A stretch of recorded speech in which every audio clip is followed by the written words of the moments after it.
నమస్తే అండి. ఇప్పుడు అందరికీ నమస్కారము. ఇప్పుడు మేము వెల్కమ్ క్రాప్ సైన్స్ నుంచి వచ్చాము.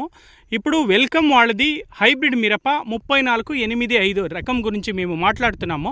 మన చేని చూడడానికి ఇప్పుడు రైతు వచ్చారు. ఇప్పుడు రైతు ఒపీనియన్ ఏముంది ఈ ప్రోడక్ట్ గురించి చెప్దాం. సార్ నమస్తే, మీ పేరు చెప్పండి. వెంకటేశ్వరరావు. ఏ ఊరండి? మేడికొండూరు మండలం అంటే. ఓకే అండి. ఇప్పుడు మీరు ఇది హైబ్రిడ్ మిరప చూస్తున్నారు, ఎలా ఉంది అండి? సైజు బాగుంది, ఓకే, రంగు బాగుంది,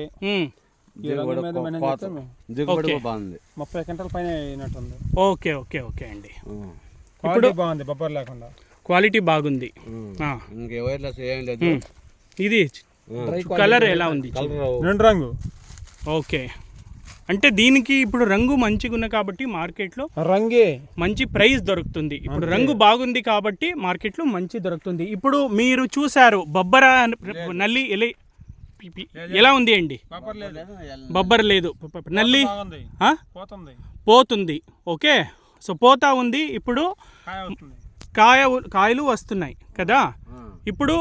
ఇప్పుడు మీకు చూడండి, ఇప్పుడు వెల్కమ్ వాళ్ళది హైబ్రిడ్ మిరప 3485. ఇప్పుడు రైతులకి మంచి దిగుబడి వస్తుంది, రంగు మంచిగా వస్తుంది. రంగు మంచిగా కాబట్టి మార్కెట్లో మంచి ప్రైస్ దొరుకుతుంది, రేట్ నిలబడుతుంది. అండ్ ఇప్పుడు పంట మంచిగా రావడానికి బొబ్బర అండ్ నల్లికి తట్టుకోవాల్సింది, ఇది తట్టుకోవాలంతే. మళ్ళీ రైతులకి ఇంకేం కావాలి? అందరూ రైతులకి వెల్కమ్ వాళ్ళది 3485 విత్తనాలు కావాలి. ఓకే, అందరూ వెల్కమ్ వాళ్ళది 3485 రకం వేసుకోండి, అధిక లాభం పొందండి. థ్యాంక్ యూ, ధన్యవాదాలు.